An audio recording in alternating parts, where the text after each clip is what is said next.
Ang ating tema po ay focus on farming, pagsasaka. So what the farmer do on the ground? Anong ginagawa ba ng mga magsasaka sa lupa, sa ground? Ang ating text ay nasa aklat po ng Jeremiah chapter 4 verse 3. Ito po ang sabi, ganito naman ang sabi ni Yahweh sa mga taga-Huda at sa mga naninirahan sa Jerusalem, bungkalin ninyong muli ang napabayaang lupa, huwag ninyong hiyasik ang binhi sa gitna ng dawagan. So, matagal po naging tigang po ang lupa sa bayan ng Huda. No? O ang puso ng mga Israelita. Kaya ang sabi ng Panginoon, bungkalin. Di ba sa pag-aararo, hindi ka naman pwede mag-asik ng buto kung tuyot ang lupa. Di ba? So ang sabi dito ni Jeremiah na yung lupang napabayahan, bungkalin. No? Wasted land eh. So kailangan bungkalin ito para lumitaw yung potential niya na mag-produce ng bunga. Di ba? Sasabihin sa iyo, no, di ba ang mga magsasaka, sasabihin sa iyo, para mapalago mo ang isang tanim, kailangan bungkalin mo muna yung lupa. Kung saang hardin ka magtatanim ng mga bulaklak o ng mga buto na kailangan araruin mo muna yung lupa. Yun ang sinasabi dyan ng Bible. So pagkatapos mo lamang na araro, no? Yun ang bungkalin, di ba? Yung ganun yung araro. Na araro, na maaari nang simulan na magtanim ng buto. Di ba? Sa farm po, sa probinsya, nakita ko po yan sa Nueva Ecija, nung napunta kami doon, sa isang church doon, nakita ko yung mga magsasaka, nakabilat sa araw. No? Meron silang tinutulak na gano'n, nauuna yung kalabaw. No? Yung pala yung araro. Hindi ko alam, inosente. Parang abang bata ko, bumubuka yung lupa. No? Yun. Tapos no, pag naararo nila, nalinisan nila, natanggal nila yung dumi, saka naman silang kumakanta na, magtanimin di biro, di ba? Mag-apo na kayo. So, with that mind, we will start to begin on the focus on farming. Po-focus po tayo ngayon sa pagtatanim. Una, ano ang utos po? Break up the fallow ground. Yung fallow ground po dyan, yung tigang na lupa, yung lupang napabayaan. Ang ibig sabihin, bungkalin ang lupang napabayahan. Isang napakahalagang lesson po ito na dapat natin matutunan dito sa passages na to. It focuses on the phrase, break up your fallow ground, sabi ni Jeremiah. Sinasabi, napabayaang lupa. Grabe. Kumbaga sa panahon natin ngayon, analogy po ito eh. Puso ng tao, mamaya makikita nyo, yung puso ng taong napabayaan, naging tigang, na hindi naaararo. Nakukuha nyo po, no? Kinakailangan ma-cultivate. No? Parang sa worship song, bago tayo makinig ng worship song, ang musician po, kinukultivate ang puso natin, ini-stir up. Para pagka bukas na ang puso natin, papasok yun ng Word of God. Itong preaching. Nakakita nyo yung prinsipyo. Yun po yung purpose ng worship. Kaya pag sa awitan pa lamang, hindi ka na lift up, hindi na cultivate yung puso mo, hindi ka nakaawit ng tama dahil mas iniisip mo pa rin yung problema mo, hindi pwedeng iasik yung buto.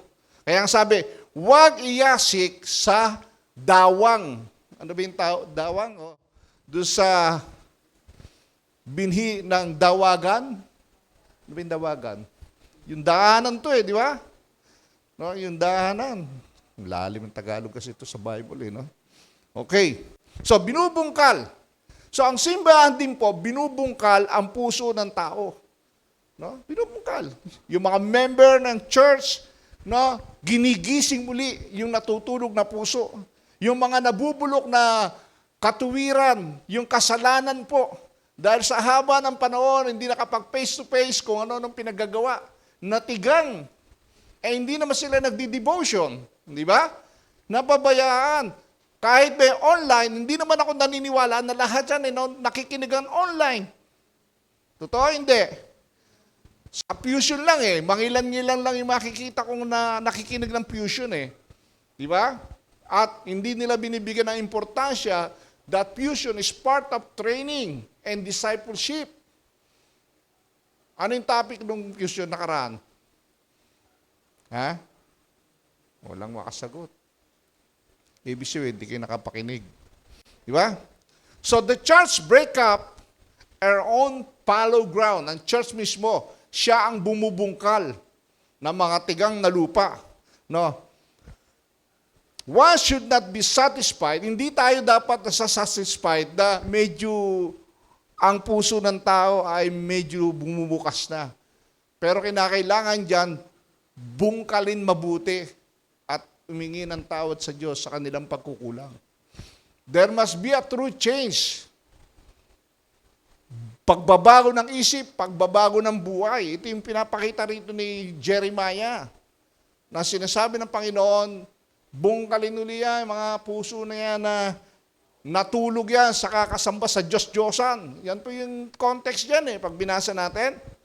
So, kinakailangan magkaroon sila ng true repentance. Dahil matagal nilang pinabayaan ang kanilang ugnayan sa Diyos. Kung ano-ano ang inasikaso nila. At napakaraming Kristiyano po ang nagkaganyan sa loob ng isang taong pandemic.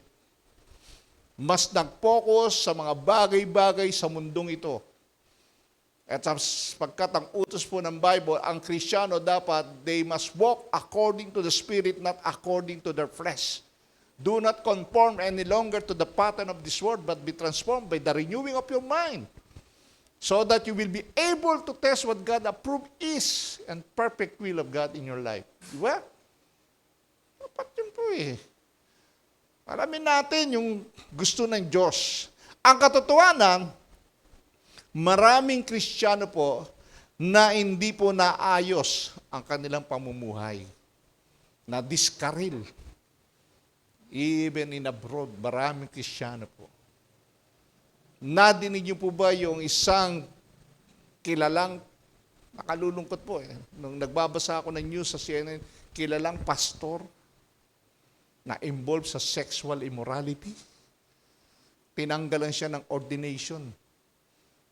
Inalis. Patay na siya ngayon. Patay na, may issue pa. Di ba? Nakakasira. Kaya tayo mga Kristiyano po, dala-dala po natin ang pangalan ng Diyos. Huwag po nating masira ang pangalan ng Diyos sa pamamagitan ng buhay natin. So it is time to let true repentance break up our fruitless and hardened hearts. Na mabasag yung pusong walang bunga na matigas na puso. Sabi nga ng Bible.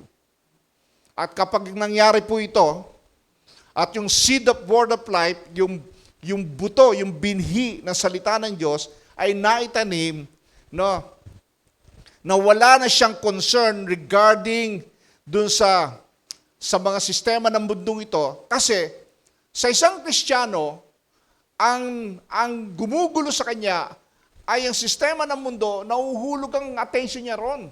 Natsutsok siya. Di ba? Parang yung isang seed, yung halaman dyan, ayaw magtuloy ang bunga kasi natsutsok ng damo. Ganon din ang Kristiyano, nakatanim ka sa lupa, pero dahil sa sistema na masasamang buhay ng mundong ito, hindi ka ngayon mamunga. Kasi nga, natsok ka na-divert ka na masamang sistema ng mundong ito. Hindi ka makalakad ngayon according to the conviction of the Spirit na sinasabi po ni Paul sa Romans. Lumalakad ka ayon sa hilig ng laman mo. Di ba? Yun ang nakakalungkot po. Marami pong Kristiyano. So si Jeremiah warns that one should not sow the seeds of repentance in unfit soil. Sabi niya, huwag mo munang iuulog ang binhi sa isang pusong hindi nagsisi. Doon sa dawang. Sabihin, isang lupa na hindi nabubungkal. Kinakailangan, bago yan maturuan, magsisi muna sa kanyang kasalanan. Ma-realize niya yung kanyang sitwasyon sa harap ng Diyos na siya'y makasalanan. Napabayaan niya ang kanyang buhay Kristyanismo. Puro barkada, puro enjoyment, puro punta tayo, pasyal tayo dito. Nakalimutan na yung pinagagawa ng Diyos sa kanila. Amen? Nakalimutan na nila yung purpose ng Diyos sa kanila. Kaya hindi nila ma-establish ang priority nila as a Christian. Amen? Ganyan po nangyari sa buong mundo sa mga Kristiyano. So, kinakailangan po ang farmer must prepares the ground, clearing the weeds, tanggalin yung mga damo bago taniman ng binhi. Kaya nga, bungkalin, sabi ni Jeremiah, yung napabayaang lupa. Maraming napabayaang lupa. Maraming leader na nanlamig. Kahapon, mag-apong kami doon sa head office, sa meeting namin, mga pinag-uusapan namin yan. Daming mga anak ng Diyos. Kaya nga in the last day, sabi ng Panginoon, matatag lang, patatagan ng buhay talo, pamumuhay Kristiyano.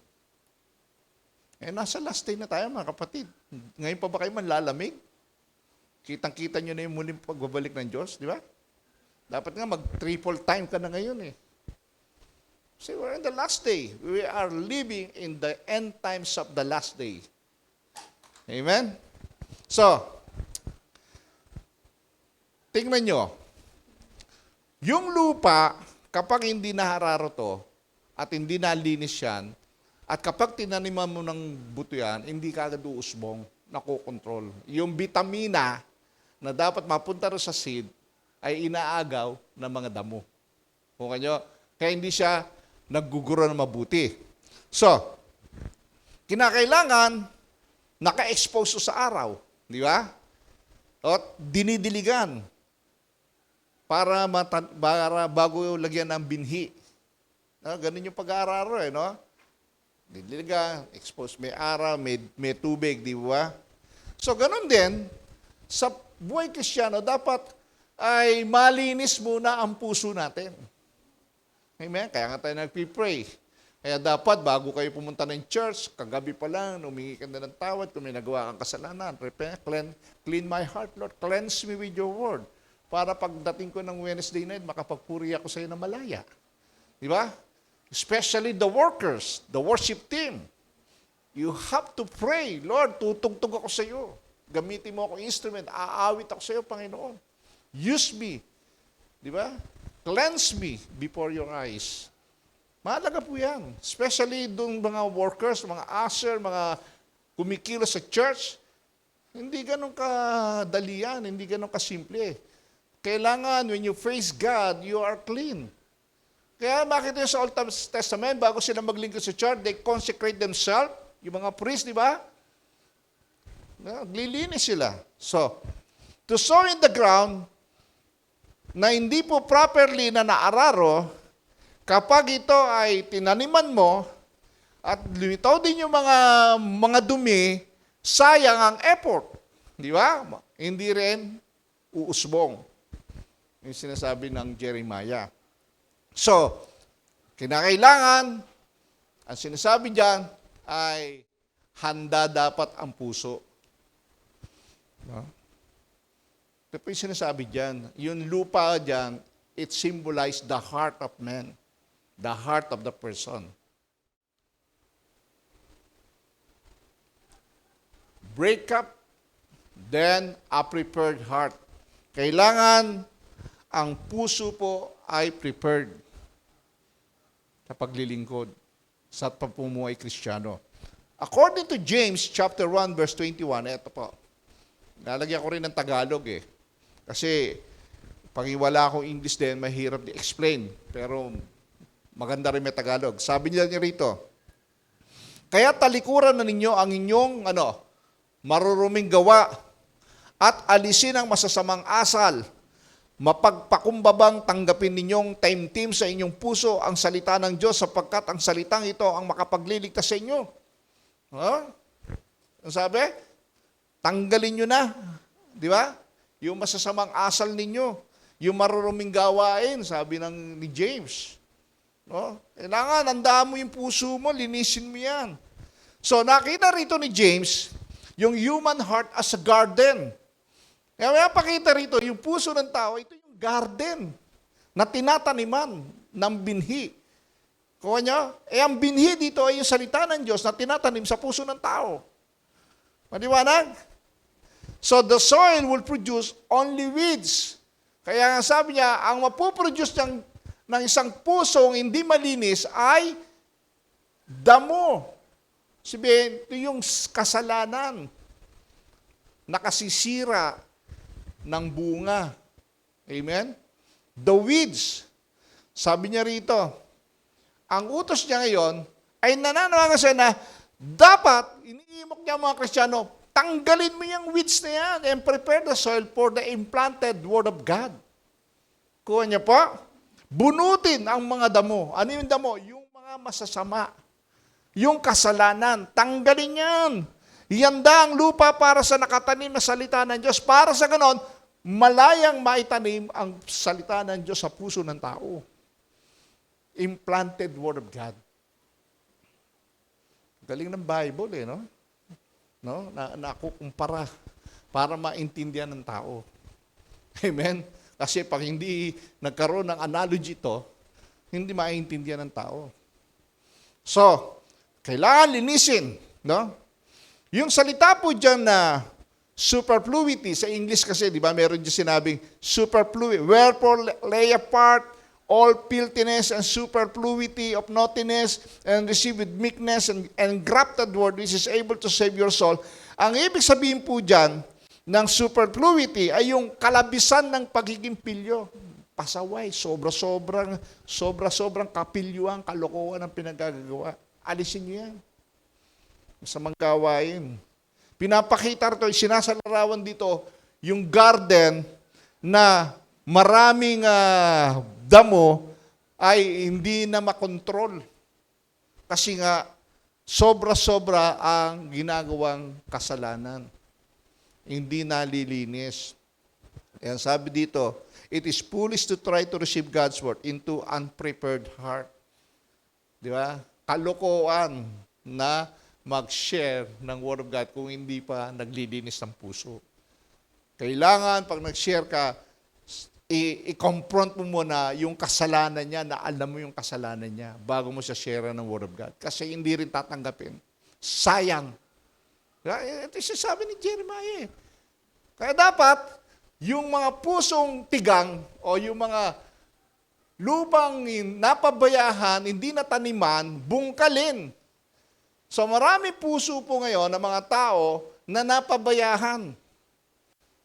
Hindi na sharean, nakalimutan, especially yung mga oldies, yung mga over 65 years old, at yung below 15 years old na hindi makalabas. Napabayaan. Kaya ang sabi ko kay Sister Wife, ayan, ito yung bagong lesson, aralin mo yan.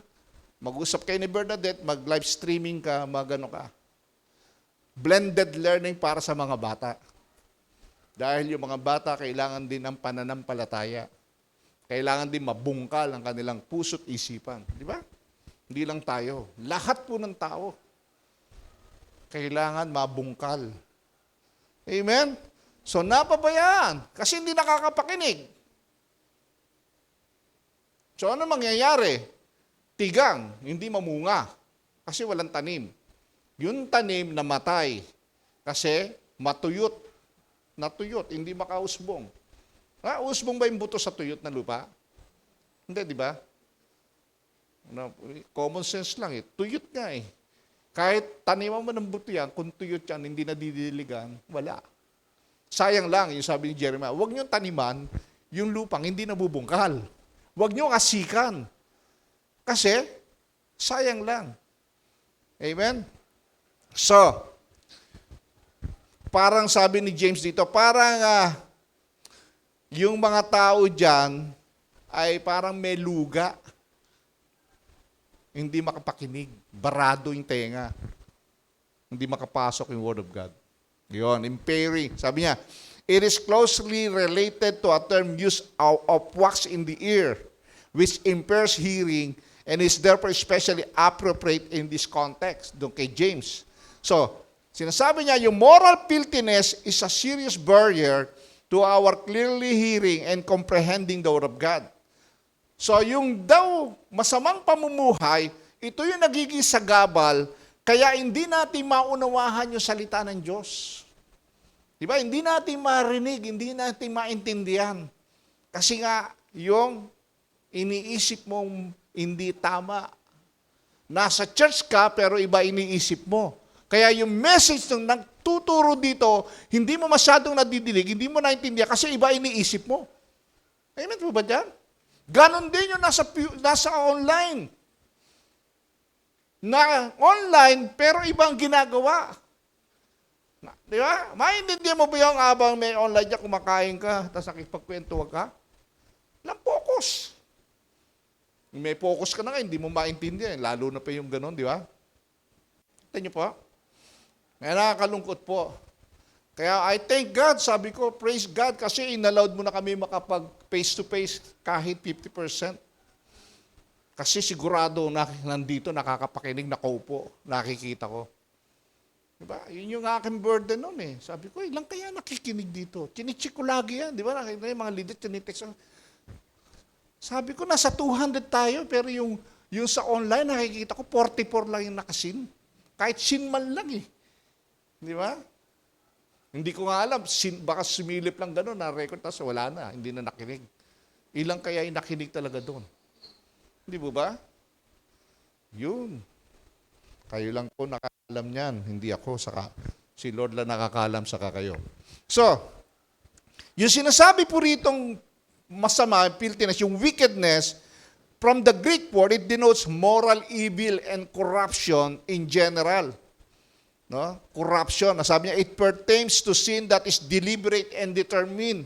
No? Iniuugnay po ito sa kasalanan na sinadya at desididong gumawa ng kasalanan. Wala naman nakakakita eh. Di ba? Nakalimutan niya na nakikita siya ng Diyos. Amen po ba dyan? So, kaya kadalasan, nagre-reside sa puso ng tao, tumatagal, no? At hindi ma-express, no? Yung kasalanan na tinatago, pero nakikita sa buhay. Akala niya wala nakakakita, wala nakakapansin. Kaya nga sabi ng Bible, out of the abundance of the heart, the mouth speak. Di ba? Hindi mo matatago yan, lalabas at lalabas yan. Kasi yung superfluity rito sa Greek word po, can carry the idea of sort of abundance, excess. No? Excess wickedness, prevalence. Sobra-sobrang kasalanan. Sobra-sobrang paggawa ng kasalanan. Itakwil nyo na yan, sabi ni James. Kalimutan nyo na yan. Di ba? Hindi kayo mamumunga. Sabi niya, mga Kristiyano. Kristiyano na, gumagawa pa ng hindi tama. So, yung idea po rito, kinakailangan i-confess. Confess, you repent, then eliminating every mark and likeness of evil that corrupts our lives. Tanggalin mo. Matapos ka mangumpisal, umingi ng sisi, yung lahat ng alam mong kasalanan na nandyan na hindi mo pa na ikukumpisal, eliminate that. Para ikaw muli ay mataniman ng salita ng Diyos. Di ba? Pero dahil sa kasalanan nandyan, nawawala yung pagkagutom sa salita ng Diyos. Kasi nga dahil sa kasalanan, hindi siya excited. At hindi niya tuloy maintindihan. Kasi nga, meron nandyan sa puso at sa isip na pinaggagawa na nagbablock. So, hindi siya excited sa Word of God. Hindi siya nagbabasa. Naintindihan niyo po? Kasi nga, because of the sin na nandiyan sa puso. No? Kaya wala siyang excitement na mag-aral ng salita ng Diyos. Wala siyang excitement na umawit sa Panginoon. Wala siyang excitement na mag-pray. Di ba? Yun yung nagbablock. At hindi niya maintindihan yung message ng Panginoon. Parang ang labo, hindi niya maintindihan. Napakalinaw naman, pero hindi pa rin niya maintindihan. Di ba? Dahil yung kasalanan. Yun po yung nagbablock. Okay? Tignan niyo po sabi ni Pablo sa Thessalonia. Kaya nga, palagi kaming nagpapasalamat sa Diyos sapagkat nang ipangaral namin sa inyo ang kanyang salita, hindi ninyo ito tinanggap mula sa tao. Sabi niya, yung preaching namin hindi galing sa tao to, kundi bilang tunay na salita ng Diyos. At ang bisa nito ay nakikita sa buhay ninyo ng mga sumasampalataya. Di ba? Sabi niya, Pablo, tuwa-tuwa ko kasi in-acknowledge niyo na yung preaching ko sa inyo, na sinyer ko sa inyo, ay mula sa Diyos. Hindi lang mula sa tao. At kitang-kita ito sa inyong pamumuhay. Di ba? Yun dapat na nakikita sa Kristiyano. Kaya yung salita ng Diyos nagiging powerful kasi ipinamumuhay ng Kristiyano. Yung sinasabi ko sa inyong preacher, grabe, ang daming books nun. May favorite books pa ako nun eh. Binabasa ko eh. Nasira lahat ang pananaw dahil sa kasalanan ginawa niya. Baksak lahat. Grabe, hindi makapaniwala. Sa Amerika to eh. Hindi sila makapaniwala na magagawa niya yun. Di ba nakakalungkot? Kaya pag ikaw ay may kasalanan, lahat ng sira ang reputasyon mo. Wala nang maniniwala sa iyo. Kaya wala nang power ngayon. Yung book, kaya sabi ni Strobel na in-interview niya, sinulat niya sa libro niya yun huwag mo nang ilabas yung mga libro. I will revise that book, sabi niya. Basa ko lang po kanina sa internet, sa news. Meron kasi mga news, Christian news Magbasa-basa kayo doon sa email, di ba? Pagbukas mo ng email, minsan may lumilitaw. Sabi niya, teka, case for faith. In-interview niya, sinulat niya rin yung ng tao yun. Pero, nung lumitaw yun, pinay-stop niya yung printing. Do not release all this book. Libro niya yun I will revise that, sabi niya. Kasi nga nakakahiya. Di ba? Alam ng buong mundo. Yun nangyari. Kaya kalungkot. Alam, pagka may nababalitaan ako nagigrieve ako, nalulungkot ako. Yung isang kapatid natin kanina, hindi ko lang babanggitin, medyo may edad na siya, babae. Nakasalubong kong gano'n. Nakita ko itsura, parang, kasi hindi na nag-church. Naawa ako, nalulungkot ako. Kaya na mag-church Magagawin ko. Nakita ko itsura, parang agad na agad, pagod na pagod. Lalakad. Naawa ko sa kanya. She neglected God in her life. Diba? Kakaawa po. Sabi ko, kawawa naman ito si kapatid. Kasi hindi na ayaw na makipag-fellowship sa church. Ito ang itsura niya. Pagod na pagod. Minsan, titinda lang ng biskwit yun. Nakikita ko Kilala niyo siguro yun, no? So, ang tanong, how do we prepare the soil? Yung prepared heart How do we prepare the heart or how do we prepare the soil of our hearts for God's Word? Paano mo ihahanda? Yung analogy kasi yung lupa o yung puso para sa salita ng Diyos. Okay. First thing we can do, repenting of our sins. Sabi ng 1 John 1:9, magsisi kayo sa ating mga kasalanan. Ikumpisal ninyo sa Diyos. Kaya sabi niya, subalit kung ipapahayag natin sa Diyos ang ating mga kasalanan, maaasahan nating patatawarin tayo ng Diyos sa mga ito. At lilinisin tayo sa lahat ng ating kasalanan sapagkat siya tapat na matuwid. So, kapag alam mo may nagawa kang pagkakamali sa buhay mo, confess to God. No? Cleansing to Maniwala ka sa sinasabi ng Diyos. Pag hiningi mo yan ang tao, patatawarin ka ng Diyos sapagkat tapat siya sa kanyang mga pangako. Lilinisin kanya sa lahat ng ating karumihan. Amen? Kailangan lang po natin hingin ng tawad.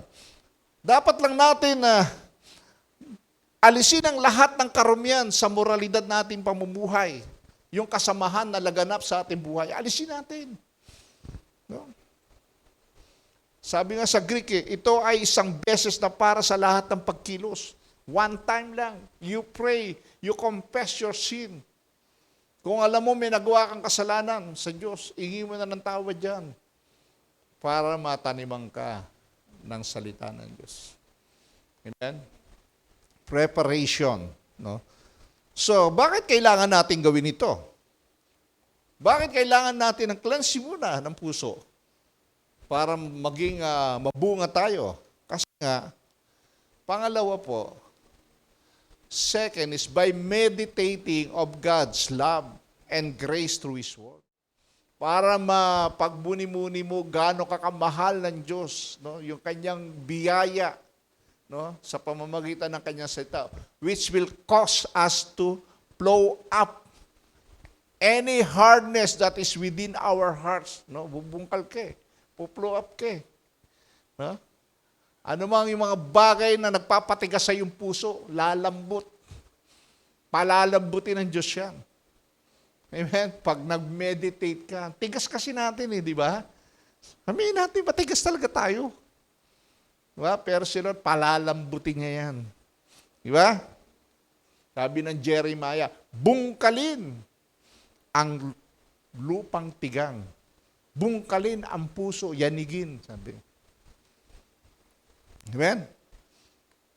Pangatlo, sa preparation, we must have an attitude of meekness. Sabi ni James, dapat yung meekness, yung kahinahunan. Di ba?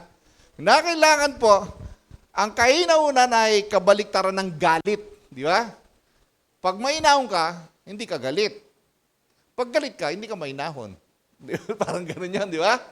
Opposite yan eh. No, yung meekness, opposite of the wrath yan eh, di ba? So, diniscuss po yan sa James. Sabi ni James 1:19, mga kapatid kong minamahal, unawain niyo ito, sabi niya, maging alisto kayo sa pakikinig. Saan? Pakikinig. Dahan-dahan sa pagsasalita at huwag agad magagalit. Kasi ang tao mas mabilis magsalita kaysa makinig, di ba?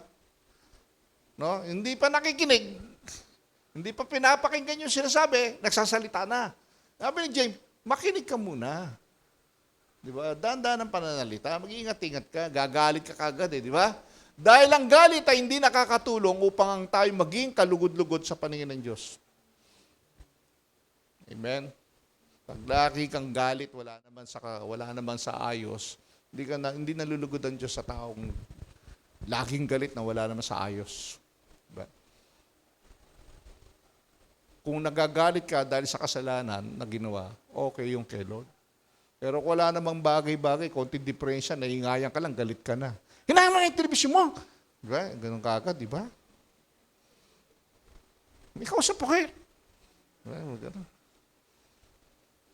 Ano ba yan? Ginawa niyo walang tao, may electric pump bukas, wala naman tao. Mahal-mahal ang kuryente.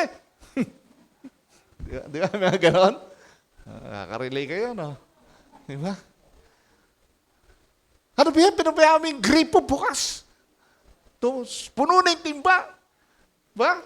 Galit na kagad. Diba? Ang kakaroon ng away ngayon. Diba? Yan sabi ni James, dahan-dahan. Alam niyo, pag nadinig mo rin yung word of meekness, no, ng kainaunan, accept it. Do not argue with it or honor it as the word of God. Talo. Huwag na kayo makipag-away, huwag na kayo magtalo. No? Marami kasing tao gusto lagi nakikipagtalo, nakikipagdebate. Di ba? Pagdebate, wala namang mangyayari. Di ba? Kaya mo, bakit ka na-worry? Sabi nga, worry ka ng worry sa pandemic. May magagawa ka ba? Di ba? Tatanggal mo ba yung virus niya? Kaka-worry mo. Di ba? Relax ka lang, Lord. Alam mo ang sitwasyon. I believe in you. You will protect me. Payapa ka. Kasi, pag nawo-worry ka, hindi mo kilala ang Diyos mo. Alam niyo ba yun? Pag kilala mo ang Diyos mo, hindi ka nawo-worry. Ang tao na laging nawo-worry, hindi niya kilala ang Diyos niya. Ngayon sabi nga ng Panginoon, hindi ka pa nga nag-pray, alam ko ng kailangan mo eh. Anong problema mo? Di ba? Maniwala ka lang, sumunod ka lang sa akin. Amen? Eh, sa Matthew 6, di ba? Kung yung ibon nga, pinakakain ni Lord, ikaw pa na nilikas sa wangis ng Diyos, pababayaan niya. Di ba? Nakuha niyo po?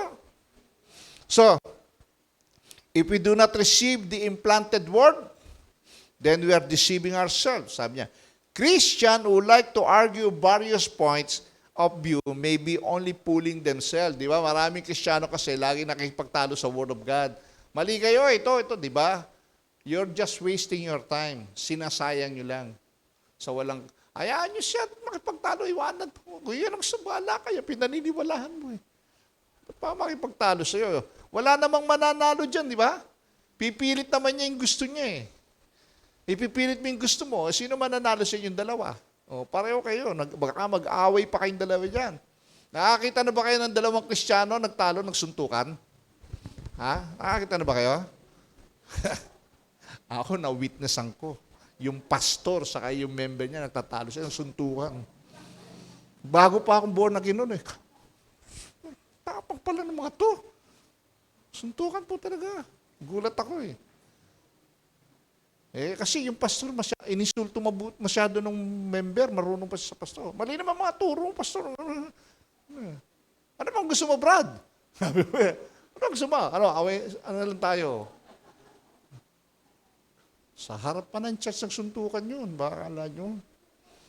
Kaya nga kayo, pag-pray nyo kami. Lord, yung pastor namin, palawakan yung pasensya niyan. Di ba? Kaya kami po, kasi ako pinag-pray ko kayo eh. Di ba? Dapat ako pinag-pray nyo rin. Di ba? Na huwag kami maulog sa tukso. Di ba? Kasi tower lang din naman kami. Natutokso rin, no? Kahapon nga, nag-uusap kami doon eh. Birthday nung secretary, ang daming pagkain eh. Basta kain pa. Ayoko na, sabi ko. Ayoko masyado magkakain. Pero nakita ko sarap. Alam mo ba, ito yung tukso na hindi ko mapaglabanan. Sige, subukan ko, masarap to. Ito yung temptation talaga bro. Inaamin ko sa inyo, pastor. Ito yung temptation talagang hindi ko kayang talunin. Yung pagkain talaga. Ang sarap ng palabok. Lalaki pa ng ipon. Favorite ko pa naman yung palabok. Ayoko nang kainin eh. Di ba? May temptation kasi. Alam niyo po, kahit sa pagkain, pag sinabi ng doktor, huwag kang kakain yan, high blood ka, huwag kang kumain. Yung pwede sa kanya, hindi pwede sa sayo. Di ba? Kung high blood ka, harapan ka ba naman ng crispy pata dyan? Saka ulo ng baboy doon, di ba? Para kang tinutokso talaga. Anong gagawin mo? Kakainin mo? Ha? Dapat hindi kasi bawal nga sa'yo, di ba? Kaya tayo, hindi bali, meron ako maintenance eh. Pwede na to. Di ba? Yan. So, yung sinasabi ng Bible, ay papadala sa tukso. Di ba? Pag alam mo ng bawal, huwag mong gawin. Di ba? Okay? So, to. Preparation ng heart. Ngayon, farmer. Sino ba yung farmer? Ano ba ang ginagawa ng isang farmer? Ano bang dapat meron ng isang farmer? Sabi ni James, be patient, sabi niya. Therefore, brothers, until the coming of the Lord, see how the farmer waits for the precious fruit of the earth, being patient about it, until it receives the early and the late rains. You also be patient. Establish your hearts, for the coming of the Lord is at hand. Do not grumble against one another, brothers, so that you may not be judged. Behold, the judge is standing at the door. Grabe. Sa Tagalog, para maganda-ganda. Mga kapatid, kaya nga't magtiyaga kayo hanggang sa pagdating ng Panginoon. Sinasabi na, malapit na si Lord dumating. Tingnan ninyo ang magsasaka. Buong tiyaga niyang iniintay ang kapanapanabik na ani ng kanyang bukrin at minamatyagan ang pagpatak ng ulan. Dapat din kayong magtiyaga. Tibayan ninyo ang inyong loob sapagkat nalalapit na ang pagdating ng Panginoon. Paano? Habang nag-iintay ka, tibayan nyo ang inyong kalooban kasi malapit na. Tiis lang. Tiis lang sa mga temptation na makakasira sa pangalan ng Diyos. Yung pagkain naman, di naman nakakasira yun eh. Yung immorality yan. Ganun, di ba? Yung masama. Pero pag bawal talaga sa'yo, bawal din yon. Di ba? So mga kapatid, huwag na kayong magsisiyan sa isa't isa upang hindi kayo hatulan ng Diyos sapagkat malapit na dumating ang hukom. Parang isang magsasaka na marunong magtiyaga, maghintay, na mamunga yung itinanim niya. Kaya lang marami Kristiyano na hindi marunong magtiyaga. Mainipin. Ang tagal naman ng blessing niyan, gagawa na ako ng paraan para yung blessing na yan na imakuha ko, di ba? Dapat learn how to wait, sabi ng Bible. Dapat ang karakter natin parang isang magsasaka na masipag, matyaga, mapagtiis. Amen? Ganon dapat tayo as Christian. Abang iniintay natin ang pagbabalik ng Panginoon, gawin natin yung bagay na dapat natin gawin para si kaluluwa natin ng Diyos. Bungkalin natin yung mga tigang na puso, yung matitigas na puso. Kailangan araruin yan para lumambot, para mataniman ang salita ng Diyos. Amen? Ang sabi ng Bible, learn, teach them to repent. Amen? So, kung ang isang lalaki, sabi niya, isang tao, if a man is impatient, then he had better not become a farmer. Kung wala kang tiyaga, hindi ka pwede maging magsasaka. Tama? Kung mainipin ka. Kasi magsasaka, sa pagtatanim kasi, mag-iintay ka talaga. Hindi naman tinanim mo ngayong umaga, mamayang hapon, may bunga na yan. Hindi, di ba? Hindi ganon. Mag-iintay ka ng ilang araw o buwan pa nga, di ba? Yung iba, tahon nga, di ba? Pag tanim ka ng buto ng mangga, nagmusbong yan, naku, 5 taon daw yata yun bago pa mamunga ng bunga. So kung nagtanim ka no, 70 years old ka, 75, abot kaya akong 75, matikman ko yung bunga ng mangga ko. Di ba? Huwag ka magtatanim yung matagal mamunga. Di ba? Di ba? Totoo po yun. Yung biyanan ko nga sa La Union, nagtanim ng buko eh.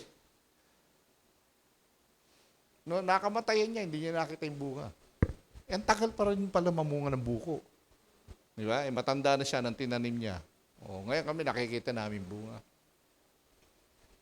Pero siya hindi niya na nakita. So, ito yung makikita natin. No crop appears overnight. Di ba? Except perhaps a crop of weeds. Pero yung weeds, mabilis tumubo. Di ba? Makita nyo sa mga garden, ang bilis tumubo ng mga damo. Di ba? Ganyan din yung kasalanan. Ang bilis ng kasalanan kasi. Sabi nga ni John Calvin, ang utak ng tao ay factory of sin. Bilis mag-isip. Kling! Kakaisip ka agad ng kasalanan. Parang weeds. No? And no farmer has control over the weather. Hindi kayang kontrolin ng mga magsasaka ang panahon. Nakita nyo? Kaya kailangan may patient ka. No, pag nagtanim ka ngayon, hindi ka kinagabihan, meron na yan.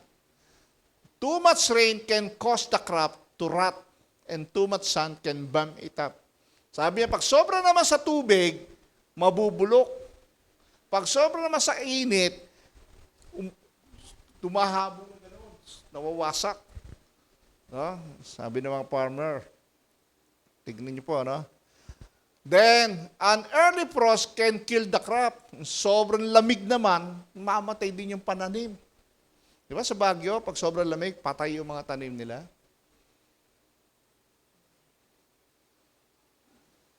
Kaya pag sobra po, ang mga bagay-bagay na hindi nakakalugod po sa atin, hindi mabuti.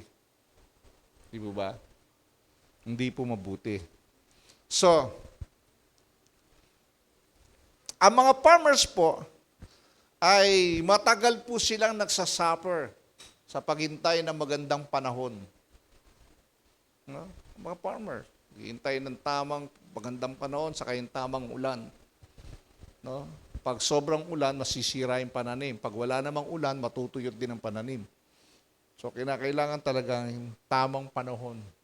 Init at lamig ang tama. Di ba? Kailangan lang patient with the seed and the crop. Matyaga ka maghintay at it takes time to grow the plants. Di ba? May oras ang paglago po ng plant. Ganon din, pag nag-share ka ng Word of God, hindi porke sinyer mo kailangan mabago ka na. Hindi ganon. No. Kailangan mag-intay ka ng tamang panahon. Keep on praying that the Holy Spirit will touch the heart of men. Hindi naman kasi tayo ang nagpapatubo. Tama? So, Jewish farmers would plow and sow. Dito yung kanilang na ang gusto nila, pag taglagas na, yung taglagas na ng yung autumn, yan, nag-aararo na sila. Pagdating naman ng early rain, yung soil nababasa na, umuulan na eh. Sabihin, madali na siyang araruin, malambot na. At saka nila tataniman na ngayon, yung tinatawag na by the month of February and March, yung tinatawag na latter rain, yung early spring, pwede nang lagyan ng seed. Sabihin, may tamang panahon sa pagtatanim ng salita ng Diyos. May timing. Hindi basta-basta. Kaya minsan nasasayang yung pagsishare natin, wala tayo sa timing. Diba? Mamaya nag-aaway mo kasawa, bigla kang kakatak. Pwede po, share ang kayo ng Word of God. Mamura ka pa dyan eh. Store po, nag-aaway na nga kami. Diba? Okay, mga nagiinuman, upo ka rin, sisharean mo. Diba? Yari ka rin, mamatagayan ka pa, di ba? Timing. Di ba? Nasa ayos dapat. Hindi tanim lang ng tanim. Tama po ba yun, mga kapatid? Pero mo, mga nagiinuman to, sisharean mo. Pati ikaw, nalasing tuloy. Natuksok eh. Natagayan ka, di ba? Ano mo dyan? Tatawa kayo, ha? Ganyan ba kayo? Sabi mo, huwag kang ganyan, kapatid, ha? Sabi mo, huwag kang ganyan, ha? So, bakit kailangan natin? Why the farmers willing to wait for so long? Kasi sabi niya, he wants to wait the precious fruit. Sabi ng James, di ba? Gusto ko niyang intayin yung magandang bunga. Di ba? Pag tama ang tinanim mo, tama sa panahon, natanim niya sa tamang puso, precious fruit. So, si James, pinapakita niya rito na mga Kristiyano po ay spiritual farmer. We are spiritual farmer. No? Looking for spiritual harvest. Tama? Kaya may harvest time tayo eh. Kasi, tayo ay mga farmer na nagtanim at inintay natin pag tumubo yun at namunga, harvestin natin. Di ba? Kaya dapat magaling tayong magbungkal. Magaling tayong mag-araro. At pag galing ka mag-araro, taniman mo yan, at pag tumubo yan, harvest time. Kung kanya po, we are spiritual farmer and waiting for spiritual harvest. Sabi dito ni James, sabi niya, pinayuhan niya tayo na maging matyaga at manatiling matatag sa paghintay. No? Kailangan, lagi tayong nag-iintay. Matatag tayo sa paghintay. Our hearts, sabi nga, are the soil. Our hearts are the soil. And the seed is the Word of God. According to Luke. No? Ang binabanggit po dyan, na puso, na soil ay yung puso ng tao. At yung binhi dyan ay yung salita ng Diyos. Sabihin, yung binhi ng Diyos, itinatanim sa puso ng tao. Ito yung salita ng Diyos. Hindi po ba? There are seasons to the spiritual life, just as there are seasons to the soil. No? Sometimes, our hearts become cold. Di ba? Parang nasa winter time, nanlalamig. Sa loob ng isang taong ito, ako'y naniniwala, ang daming Kristiyanong nanlamig. Kinakailangan nating araruin, bungkalin, bago muling taniman ng binhi ng salita ng Diyos. Amen? No? Dami nanlamig. Init-init ng panahon, nanlalamig. Di ba? So, God sends the sunshine and the rains of His goodness to water and nurture the seeds planted. But we must be patient to wait for the harvest. Si Lord ang nagpapasikat ng araw, nagpapadala ng ulan, at yung tubig na makakabuti doon sa mga tinanim. At intayin lang natin yung pagtubo niyan at para natin i-harvest. Waiting lang. Huwag tayo mainip sa pag-share ng Word of God. Share ka lang, tanim ka lang ng tanim. Share ka lang ng share, hindi masasayang yan. Pag nadiligan ng tama yan, harvest mo yan. Di ba, tinuro ng Sunday, may nagtatanim, may nag-harvest. Di ba? Hindi porke ikaw nagtanim, ikaw rin nag-harvest. Kadalasan, ikaw nagtanim, iba nag-harvest. Di ba? Ganun po talaga yun. So, ito yung secret. It is a secret of endurance when the going is pag ang buhay po medyo matindi, hirap, no? Mabigat ang buhay. Lalo ngayon, mabigat po ang kabuhayan ng tao. Ang dami pong nawala ng trabaho, di ba? So, God is producing a harvest in our lives. May nagpuproduce ang Diyos. He wants the fruit of the Spirit to grow. Minsan, pinapadama ng Diyos sa atin yon, yung mga hirap ng buhay, kasi dinidevelop niya yung ating patience. No? At pinalalago niya yung fruit of the Spirit sa ating buhay. Ano ba yung mga fruit of the Spirit niyan? Yung love, yung joy, di ba? Yung peace, yung patience, yung kindness, yung goodness, di ba? Nangyari sa pandemic, lumitaw lahat yung fruit of the Spirit ng mga Kristiyano, di ba? Nagbigay ng tulong sa mga tao. Tama? Nakita na lumilitaw talaga. No? At yung katapatan sa paglilingkod sa Panginoon, yung faithfulness, yung gentleness, yung self-control, yung fruit of the Spirit, dinidevelop yan. No? Kaya minsan, inaalaw ng Diyos na dumahan tayo sa mga ganong sistema para tumibay tayo. Amen? Kasi pag hindi mo naranasan yon, hindi ka titibay. Relax ka lang. Oh, happy. Di ba? Pero pag nakaranas ka ng Lord, di ba? Tulo, iyak mo sa Lord, help. Di ba? Pag nasa masarap, thank you, Lord. Ganun lang. Pero pagka nasirap, halos hindi na matulog, kakapray. Pero para pag masarap, wala pang seconds, thank you, Lord, good night. Tulog na. Kaya pag may problema, hindi na makatulog. Di ba? Ayaw ni Lord yun. Gusto ni Lord, relax ka. Fellowship. Relasyon. Intimacy with the Lord. Yun ang gusto ng Panginoon eh. No? Huwag kang tayo makakalimot. So, tandaan natin ito mga kapatid. We are spiritual farmers looking for a harvest. Di ba? You can enjoy this kind of harvest only if your heart na-establish mo ang puso mo. Okay, sabi po ng Bible sa James 5:8, establish your hearts, for the coming of the Lord is at hand. Ihanda mo na ang puso mo, ang sarili mo, dahil malapit nang dumating ang Diyos. Okay. One of the purposes of the spiritual ministry of the local church is to establish the heart. Ihanda ang puso ng tao. Kaya ang sabi niya sa Romans 1:11, for I long to see you, that I may impart to you some spiritual gifts so that you may be established. No? Kaya nag-ano yun titraining siya para ma-establish yung spiritual life mo. Yun ang sabi ni Pablo. Si Paul din sa Timothy, to Thessalonica, sabi niya, Thessalonica to establish the young Christian in their faith. And Paul also prayed for them that they might be established. No? Ma-establish. No? May tatag nila. So, the ministry of the Word of God and prayer are important if the heart is going to be established. Mahalaga po yun. Kailangan yung ministry ng pagtuturo sa salita ng Diyos at prayer sa pusong naayos, nalinis, na-establish. Amen? So, important. A heart that is not established cannot bear fruit. Mahalaga po yan. Ang isang puso na hindi naiayos, hindi naitama, hindi mamumunga yan. Di ba? Parang lupa na hindi naararo ng tama.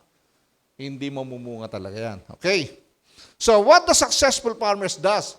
Ano ang ginagawa ng isang matagumpay na magsasaka? Di ba? Una, keep in mind that the farmer does not stand around in doing nothing. He is constantly at work as he looks toward the harvest. Hindi yan natutulog lang, naghihintay ng bunga, hindi. Masipag yan, tuloy-tuloy yan nagtatrabaho. Di ba? Tayo as a farmer, dapat tuloy-tuloy tayo magtrabaho. Hindi naman pupunta sa church eh. Maghintay ko, may pupunta sa church. Hindi. Hanapin mo, trabahuin mo. Bring them in the church. Kukuha niyo po ha? So, farmer ka eh. Spiritual farmer ka eh. So, ang farmer po, hindi yan patay-parada lang. Naghihintay lang, sabi ko nga, naghihintay lang ng pagbaksak ng bunga ng durian, no? Butas sa mukha mo ron. Di ba? Okay, sabi ng Luke, mapalad daw ang aliping madarat ng gumaganap ng tungkulin pag-uwi ng kanyang Panginoon. Alam niyo po ba tayo? We are all servant of God. Pagdating ni Lord na tulog-tulog ka lang, yari ka kay Lord. Ang ginagawa mo, tulog ka lang ng tulog. Pero kung ikaw ay umahayo, nagtatrabaho ka para sa Panginoon, you are blessed. Dinatnan ka ni Lord, may sinisharean ka. May pinagpipray ka. Di ba? Nagdi-devotion ka. Umaawit sa Panginoon. Diba? You are blessed. Di ba? Blessed is the servant whom his Lord when he comes shall find so doing na merong ginagawa. Kaya sa iyo walang ginagawa. Okay?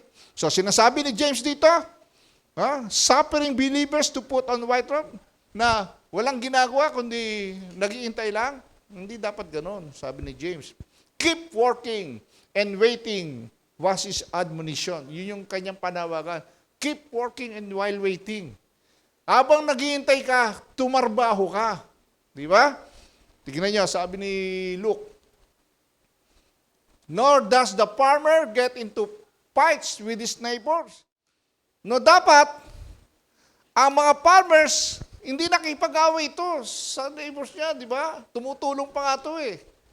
So, dapat tayo mga Kristyano, hindi tayo nakipag-away sa sharing. Hoy, member namin yan. Di ba? Or, yung member na may member, pinupuntahan mo pa. Sabi ko nga sa inyo, ang share nyo, yung mga hindi pa nakakilala kay Lord, hindi yung kapwa Kristyano. Amen? Kaya nagkakaroon na away-away tuloy mga churches eh. Nakakaya tuloy, di ba?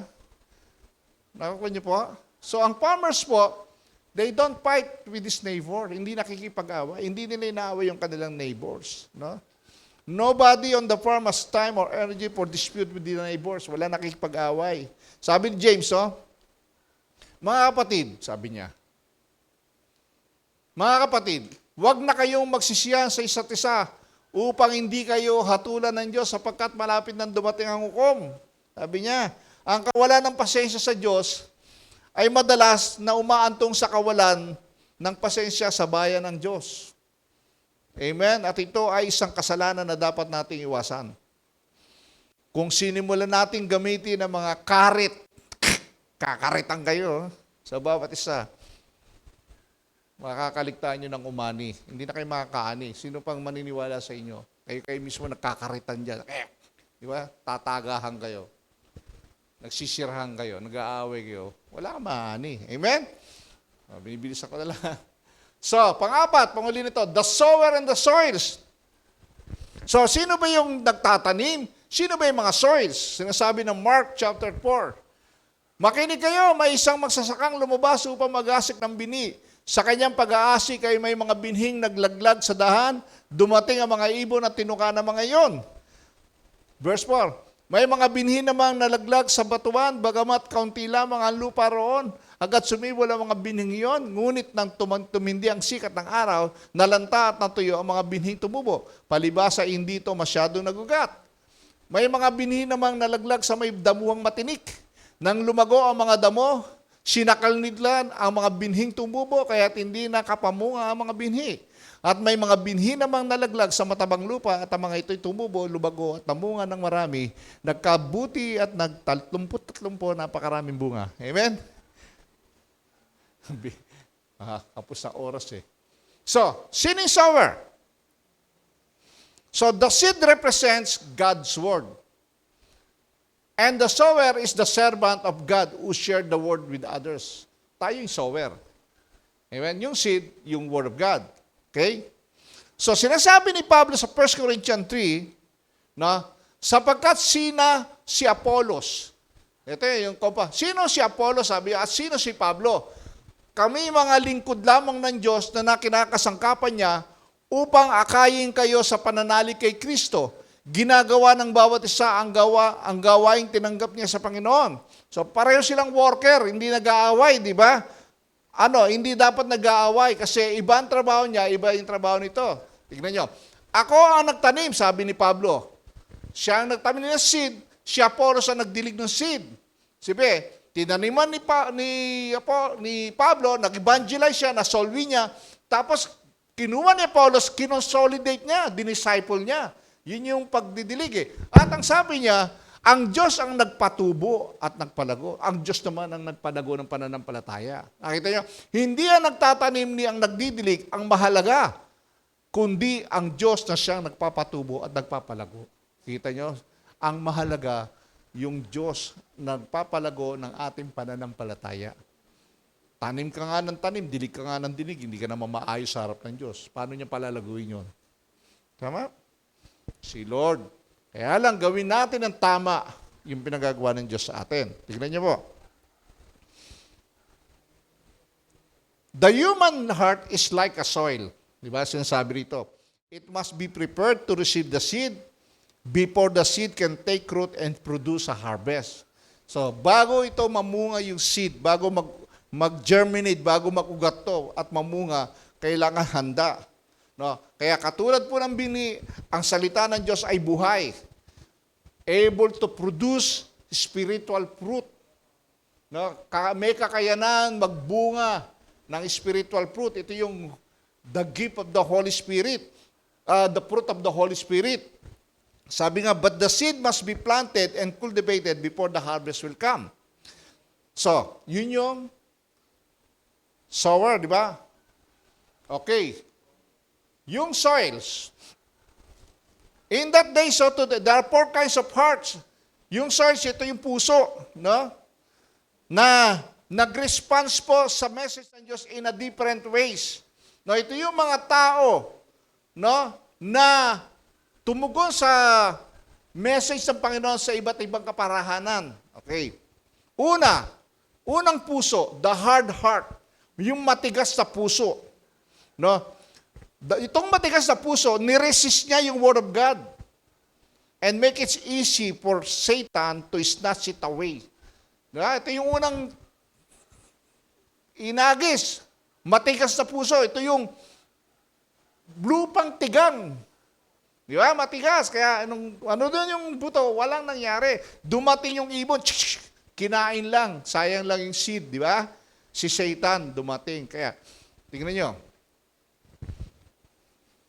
Soil becomes hard when too many feet tread on it, di ba? Ito yung dawang, yun, di ba sa Bukirin, merong daanan doon na tumitigas yung kakadaan ng mga tao na tatapakan. Di ba? Kaya tumitigas yun. So, those who recklessly open their hearts to all kinds of people and influences are in danger of developing hard hearts. Yung mga tao na bukas sa lahat ng gusto ng tao, yung, welcome kay lahat. Kahit masama, okay lang, kahit gawa. Sama na sama kung kahit kanino. Yun daw yung dangerous na madali makapag-develop ng matigas sa puso. Sabi ng Proverbs, ang puso mo'y ingatang mabuti at alagahan, pagkat yan ang siyang bukal ng buhay mong tinataglay. Amen? Sabi nga, keep vigilant, watch over your heart, that's where life starts. O yung spring of life. No? 3 version po yung kinuha ka para Pag sinabing po puso dyan, hindi yan yung literal na tumitibok na puso yung inaatake. Hindi po yan. Sa Bible kasi, pag sinabing puso, it refers to the mind, the center of thinking and reasoning. No? Diyan, ang nire-refer niya yung will, yung emotion, yung inner being mo. Sa madaling salita, yung pagkatao mo. Yung puso, ikaw. Yung buong, yung inner being, yung nandito, yung nakatira dito sa katawan lupa, the spirit, the soul. No? Pag sinabing puso. So, hard heart must be plowed up. So, yung matigas na puso, sabi dito ni Jeremiah, ay dapat na araruhin bago nila matanggap ang binhi at ito ay maaaring maging isang masakit na karanasan. Minsan, sa pag-aararo ng Diyos, masakit. Sabi nga, masakit na karanasan. No? Sabi ni Hosea 10:12.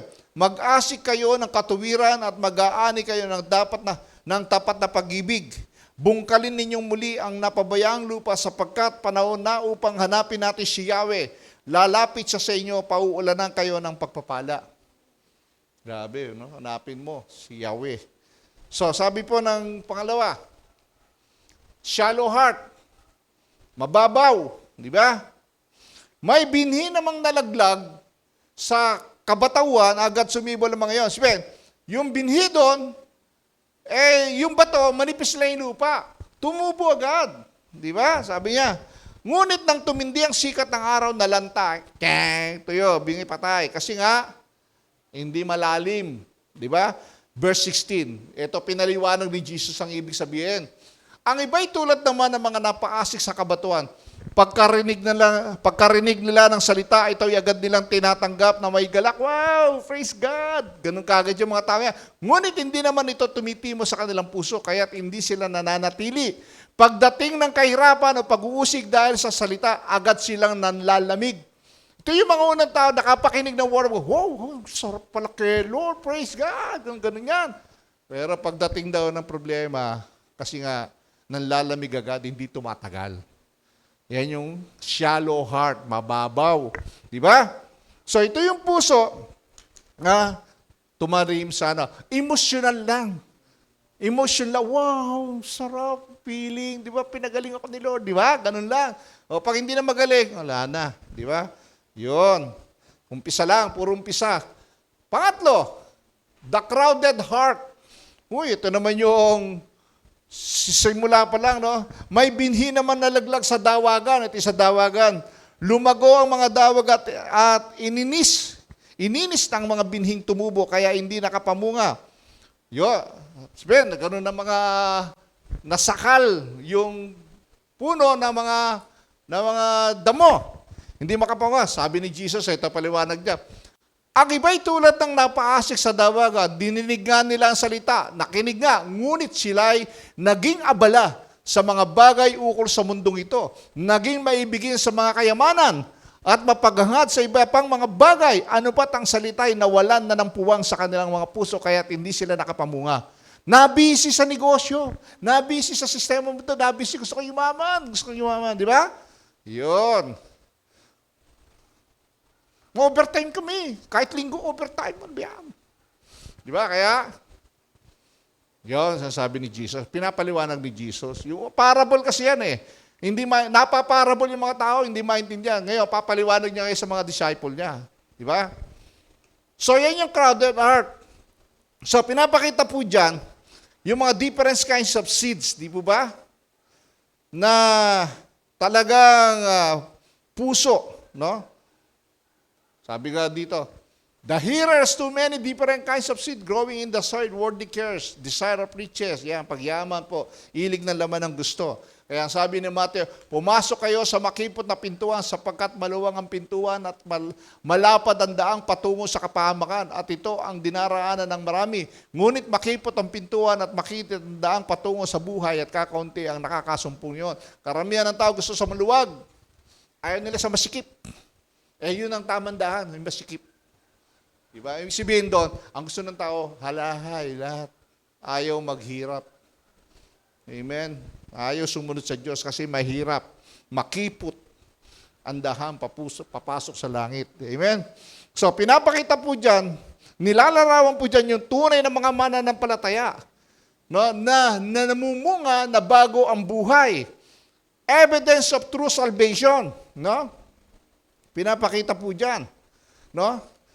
Ito yung tinatawag na pangapat, fruitful heart, mabungang puso. Kasi yung fruitful heart, tumanim sa matabang puso. Yan, sabi niya, may mga binhi namang nalaglag sa matabang lupa, ang mga ito ay tumubo, lumago at namunga na marami, may nagkabutil, 30, 60 at 100. Di ba? Hindi rin maintindihan ng mga tao. Pinaliwanag din ni Jesus yan. In verse 20, sabi niya, ito naman ang kahulugan ng mga binhing nalaglag sa matabang lupa. May mga taong nakikinig at tumatanggap sa mensahe ng Diyos at namumunga ng masagana, may 30, may 60, may 100.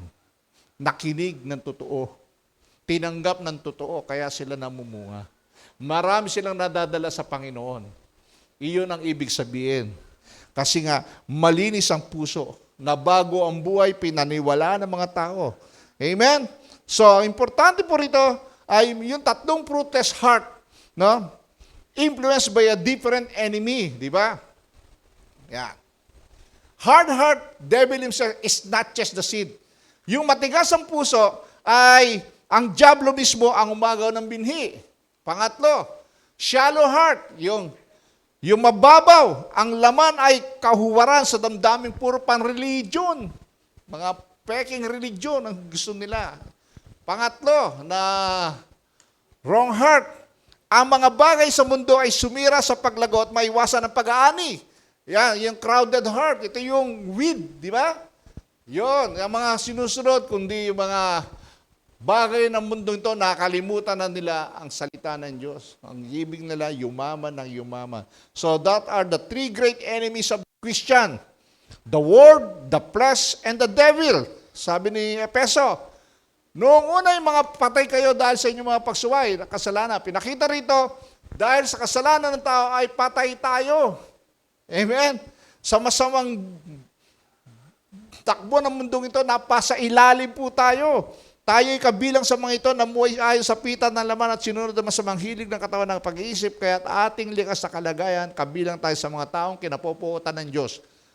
Dati, dahil kay Kristo, tayo po ay nabago. So ano summary natin? Broken things. Misan, sabi ni Hosea, mag-asik kayo ng katuwiran at mag-aani kayo ng tapat na pag-ibig. Bungkalin ninyong muli ang napabayaang lupa sapagkat panahon na upang hanapin natin si Yahweh. Lalapit siya sa inyo, pauulanan kayo ng pagpapala. Sabi naman ni John, pakatandaan ninyo, hanggat hindi nauhulog sa lupa ang butil ng trigo at mamamatay, mananatiling itong nag-isa, ngunit kung ito'y mamatay, namumunga ito ng sagana. Ang sinasabi po dyan ay yung kamatayan ni Jesus Christ ay magre-result ng maraming bunga, maraming maliligtas. Amen? Son of God will serve in the salvation of many. Yung kamatayan ni Jesus. No? So the ground was already plowed, harrowed and sown. Now the Lord tells Israel and you to break up your fallow ground. No? Bungkalin ang napabayaang lupa. Bago taniman, huwag magtanim sa tigang na lupa. Sayang lang. Very important to realize there is no blessing without effort. There is no harvest without plowing. There is no making without breaking. Before the house is made, the tree must be broken. Before the house is made, the rocks must be broken. Before life, there must be death. Amen? So, the thorn, grain dies, so new life will bring forth more grain. Ito yung sinasabi po ng Bible. Before joy, there is weeping. Amen? Sabi ng Psalm, ang kanyang galit, ito'y palatandahan, ngunit panghabang buhay ang kanyang kabutihan. Sa buong magdamag, luwa may pumapatak, pagsapit ng umaga, kapalit ay galak. So makikita po natin, life starts with broken life. Nagpapasimula dyan, na buhay, napakahirap, umuusad, walang pag-asa. Di ba? Wasak ang pangarap. Hindi natutupad ang mga hangarin. Sa pag-aasawa lang, di ba? Nag-asawa, nasira ang puso, nag-away, iwalay. Di ba? Di nagkaintindihan. Hanggang patay ang bawat isa, patay ang relasyon. Ayan ang buhay. Hindi nagkaintindihan. Di ba? So, sa huling yugto ng buhay natin, ano nangyayari? Kailangan nating labanan ang mga nasisirang kalusugan natin o ang sirang sitwasyon ng buhay natin. Labanan natin yan. All this say that God is making something new. In number 3, ito yung sinasabi po. Romans 8:28, dito po tayo magtatapos. Sabi dito ng Bible, alam nating sa lahat ng bagay ay gumagawa ang Diyos para sa ikabubuti ng mga nagmamahal sa Kanya. Ang ginagawa ng Diyos para sa kabubuti lamang ng mga nagmamahal sa Kanya. Silang mga tinawag ayon sa Kanyang layunin. Sapagkat sa simula't mula pa ay alam na ng Diyos kung sino ang magiging kanya at ang mga ito'y pinili niya upang maging tulad ng kanyang anak. Sa gayon, ang anak ang naging panganay sa lahat ng maraming magkakapatid. Amen? Alam niyo po, all things work together for those who love God. All things work together for good for those who love God. Yung mga nagmamahal po sa Diyos. Ano mang pangit na sitwasyon yan, ay nagiging maayos yan, may purpose ang Diyos doon sa mga nagmamahal sa Kanya. Yung nangyayari sa ating ito, may purpose si Lord yan. Kailangan alam lang po natin. Amen? So anong conclusion natin? I am a spiritual partner of God.